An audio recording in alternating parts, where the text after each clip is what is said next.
Good afternoon dear students. आज का हमारा टॉपिक है मोड्स ऑफ प्रिक्योरिंग।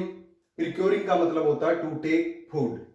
ये जो चैप्टर है हमारा सेकंड चैप्टर है 7th क्लास एनसीईआरटी के अंदर बायो का लेसन है। बट ये क्वेश्चन आपके बायो से रिलेटेड ना होकर जनरल साइंस में काउंट होते हैं। 10th-12th करने के बाद जो भी हम कंपटीशन एग्जाम देते हैं वहां पर इससे रिलेटेड क्वेश्चन 1 मार्क के अंदर या ऑप्शन टाइप जो क्वेश्चन बनते हैं हमारे general science, physics, chemistry, bio, उनसे रिलेटेड ये क्वेश्चन आते हैं हमारे एग्जाम के अंदर। अब बात करते हैं हम modes of procuring to take food.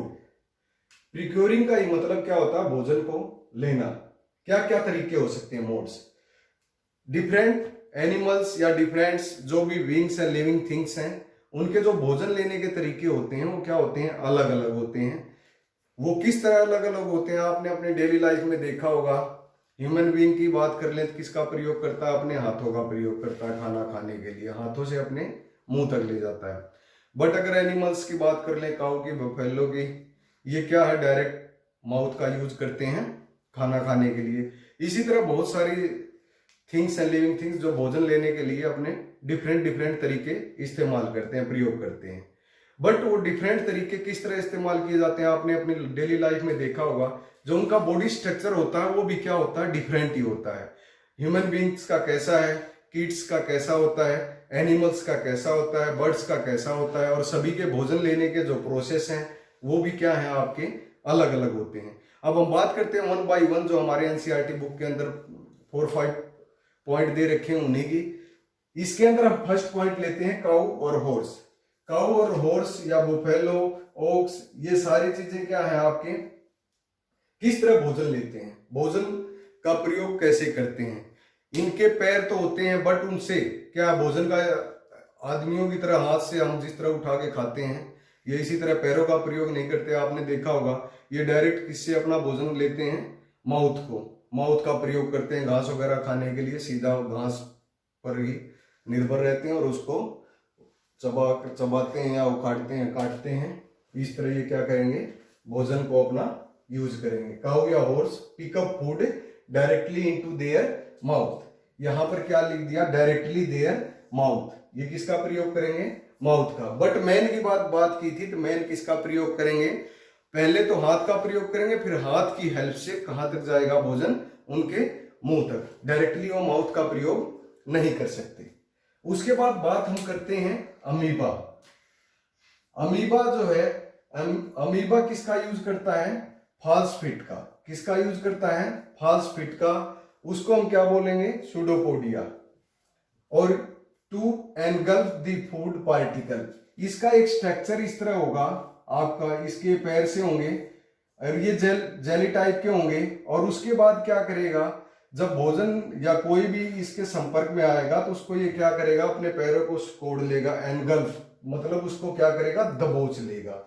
इस तरह क्या करेगा? ये अपना भोजन लेगा। फ्लैश फिट यूज क्या होगा इसके अंदर? False feet. और इसको हम क्या बोलेंगे? सूडोपोडिया। और ये क्या करता है? Engulf the food particle. उसके बाद हम नेक्स्ट बात करते हैं पैरामीशियम। किसकी बात करेंगे हम? पैरामीशियम। पैरामीशियम का क्या होता है? इसके शरीर पर बाल से उगे होते हैं। जिस तरह आपकी दांत साफ करने की ब्रुश नहीं होती उस पर रेशे से होते हैं, उसी टाइप के पैरामीशियम के शरीर पर भी क्या होते हैं? बाल होते हैं रेशे टाइप में, ब्रश की तरह इसका स्ट्रक्चर होता है। और जब भी कोई इसको अपना शिकार करना होता है तो क्या करता है? उन्हीं बालों की हेल्प से ही क्या करेगा? वो अपने आप पास खींचेगा और उसी से क्या करेगा? ये शिकार करेगा। तो इसके अंदर लिख दिया हैज ब्रुश लाइक स्ट्रक्चर। इसका जो स्ट्रक्चर होगा वो कैसा होगा आपका? Brush like structure, body structure होगा। और उसको हम क्या बोलेंगे? सीलिया। क्या बोलेंगे? सीलिया। ये क्या करता है? स्वीप। स्वीप मतलब क्या है? एक तरह खींचता है किसको? फूड पार्टिकल को फ्रॉम वाटर। किसके अंदर? पानी के अंदर। With the help of this structure. इस स्ट्रक्चर की हेल्प से जो भी वाटर के अंदर जो फूड पार्टिकल होते हैं उनको क्या करेगा? अपने पास खींचेगा। ये क्या किसका प्रोसेस हो गया? पैरामीशियम। तो इसके अंदर क्वेश्चन क्या बन सकता है? अमीबा किसका यूज करता है अपना भोजन लेने के लिए? 1 मार्क्स में क्वेश्चन बन सकता है सूडोपोडिया का। पैरामीशियम किसका यूज करता है? या पैरामीशियम का स्ट्रक्चर कैसा होता है, क्वेश्चन आ सकता है ब्रश लाइक बॉडी स्ट्रक्चर, और उसको हम क्या कह सकते हैं, सीलिया कह सकते हैं। उसके बाद लास्ट पॉइंट आ गया आपका फ्रॉग। क्या आ गया, फ्रॉग। फ्रॉग होता है मेंढक। मेंढक आपने देखा होगा अपना शिकार वगैरह जो भी है उसको पकड़ने के लिए किसका प्रयोग करता है, अपनी जीभ का। प्रे क्या हो गया यहाँ पर शिकार, और कैच क्या हो गया, पकड़ना। उसके बाद मॉस्किटो, बटरफ्लाई या मधुमक्खी वगैरह, और भी हाउस फ्लाई वगैरह बहुत सारी चीजें हैं जो किन किन चीजों पर डिपेंड होती हैं अपने भोजन के लिए। मॉस्किटो की बात करें, मॉस्किटो किस पर डिपेंड है, ह्यूमन बॉडी पर। तो ह्यूमन बॉडी का ब्लड वगैरह सक करता है, सक क्या होता है, चूसना, तो ह्यूमन बॉडी पर डिपेंड करेगा मॉस्किटो, यहाँ से अपना भोजन लेगा। बटरफ्लाई की बात कर दें, तितली जो होगी वो क्या करेगी, फ्लावर का रस वगैरह चूसेगी। इस तरह हमारा ये छोटा सा टॉपिक था और इंपॉर्टेंट क्वेश्चन बनते हैं। अमीबा हो गया, अमीबा किसका यूज करेगा, फ्लैश फॉल्स फिट का, इसको क्या बोलेंगे हम, सुडोपोडिया। दूसरा पैरामीशियम किसका यूज कर रहा है यहाँ पर, ब्रश लाइक बॉडी स्ट्रक्चर होता है जिसको हम क्या कहते हैं, सीलिया का, भोजन लेने के लिए। उसके बाद फ्रॉग किसका यूज करता है, टंग का। मॉस्किटो, बटरफ्लाई किसका यूज करती है, आपका ह्यूमन बॉडी पर डिपेंड है मॉस्किटो, और बटरफ्लाई फ्लावर पर डिपेंड है। और एक क्वेश्चन ये भी आ जाता है, लिक्विड फूड पर कौन डिपेंड होता है, लिक्विड जो फूड होता है उस पर कौन डिपेंड करता है। लिक्विड फूड पर क्या डिपेंड होता है आपका, मॉस्किटो और बटरफ्लाई वगैरह, ये क्या लेती हैं, लिक्विड फूड लेती हैं। फूलों का रस वगैरह जो चूसती हैं वो किसके फॉर्म में होता है, आपका लिक्विड की फॉर्म में होता है। थैंक्स। अब उसी से आगे टॉपिक जो हम करेंगे, मोड ऑफ प्रिक्योरिंग फूड किया था, अब उसी से अगला टॉपिक है हमारा process of nutrition. Process of nutrition, nutrition की बात करते हैं हम। न्यूट्रिशन जो होगा, हम न्यूट्रिएंट्स लेंगे, क्या लेंगे, न्यूट्रिएंट्स लेंगे। न्यूट्रिएंट्स से क्या होगी, हमारी बॉडी ग्रोथ करेगी और एनर्जी मिलेगी। इस प्रोसेस को हम क्या नाम देंगे, न्यूट्रिशन देंगे। न्यूट्रिएंट्स को लेना और उस न्यूट्रिएंट्स से हमारी क्या हो, ग्रोथ हो और डेवलपमेंट हो बॉडी की, उसको ही हम क्या बोलेंगे, प्रोसेस ऑफ न्यूट्रिशन। न्यूट्रिएंट्स क्या होता है, बात करते हैं। न्यूट्रिएंट्स होता है कार्बोहाइड्रेट्स, लिपिड, लिपिड के अंदर फैट्स, प्रोटीन, विटामिन्स, मिनरल, ये चीजें आते हैं न्यूट्रिएंट्स। और ये चीजें हमें किससे मिलेंगी, भोजन से मिलेंगी। जब हम भोजन को खाते हैं और भोजन खाने के बाद जब हमारी बॉडी को ताकत, एनर्जी और ग्रोथ होती है, उस प्रोसेस को ही हम क्या नाम देंगे, न्यूट्रिशन नाम देंगे। समझ गए अच्छी तरह। उसके बाद इस न्यूट्रिशन जो है, इसके वेरियस स्टेप हैं। The various process of nutrition are, कितने स्टेप है टोटल, हम 7th क्लास की बात कर रहे हैं। अकॉर्डिंग टू 7th क्लास छोटे बच्चे होते हैं, उसी के अकॉर्डिंग हम कर रहे हैं इस बायोलॉजी के चैप्टर को। 2nd यूनिट है, इसलिए इसमें ज्यादा हम डीप में नहीं जा रहे। और हमारे एग्जाम के अंदर भी, जो भी कंपटीशन एग्जाम होते हैं उसके अंदर जनरल साइंस में सिंपल ही क्वेश्चन पूछे जाते हैं, ज्यादा हार्ड नहीं पूछे जाते। तो इस टॉपिक को हम करते हैं, various process of nutrition are. पहला प्रोसेस का नाम दिया हमने इंजेशन। क्या नाम दिया, इंजेशन। इंजेशन, इन से शुरू है, इन का मतलब अंदर में, अंदर हो गया, अंदर भोजन हम लेते हैं, अपने माउथ में क्या करते हैं, भोजन को इकट्ठा करते हैं। इंजेशन प्रोसेस कहां से शुरू हुआ, जब भोजन लेना शुरू करेंगे हम, माउथ में अपने भोजन इकट्ठा करेंगे और फिर उसके बाद क्या करेंगे, वहां से ईटिंग प्रोसेस हमारा शुरू होगा। इंजेशन क्या हो गया फिर हमारा, the process of intake food, भोजन को लेना। किसके द्वारा लेते हैं हम भोजन, माउथ के द्वारा कलेक्ट करते हैं, उसको ही हमने क्या नाम दिया, इंजेशन दिया। उसके बाद नेक्स्ट बात करते हैं हम डाइजेशन। जब भोजन हमने माउथ में लिया अपना, फिर उसके बाद उसको चबाना शुरू किया, चबाने के बाद वो हमारी बॉडी के अंदर जाएगा। कहां जाएगा, हमारी बॉडी के अंदर जाएगा।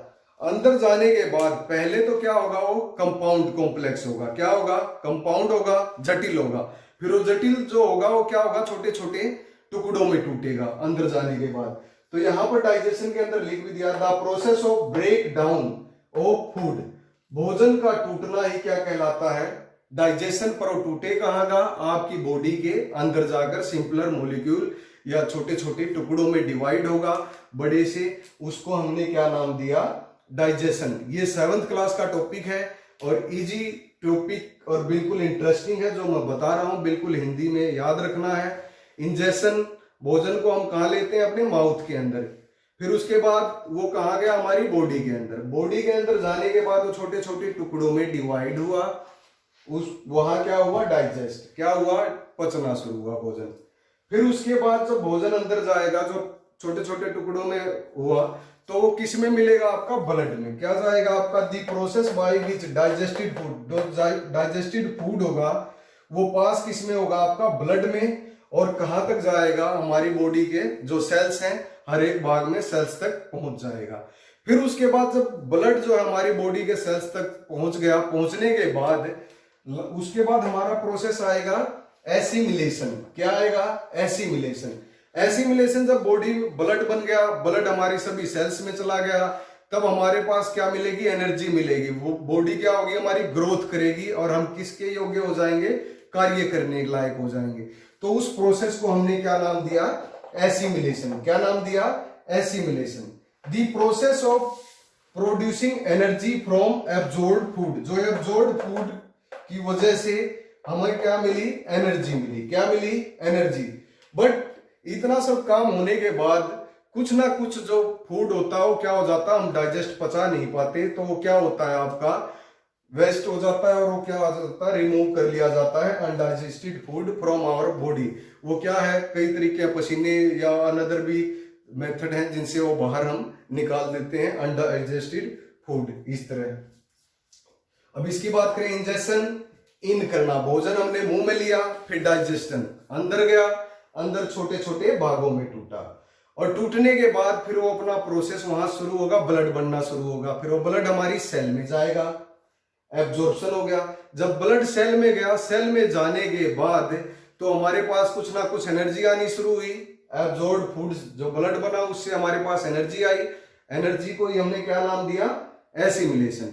फिर कुछ बचा हुआ भोजन रह जाएगा जो रिमूव कर देगी हमारी बॉडी, उसको हम क्या नाम देंगे, अनडाइजेस्टेड फूड, और उसका हमने नाम दिया इजेक्शन। ये टॉपिक है आपके जो 7th क्लास एनसीईआरटी बायो से रिलेटेड टॉपिक है, और ये कंपटीशन एग्जाम 10th 12th होने के बाद जो भी हम कॉमन एग्जाम वगैरह किसी भी चीज के देते हैं उनमें जनरल साइंस के अंदर ये सब्जेक्ट हमारा काउंट होता है। Thank you.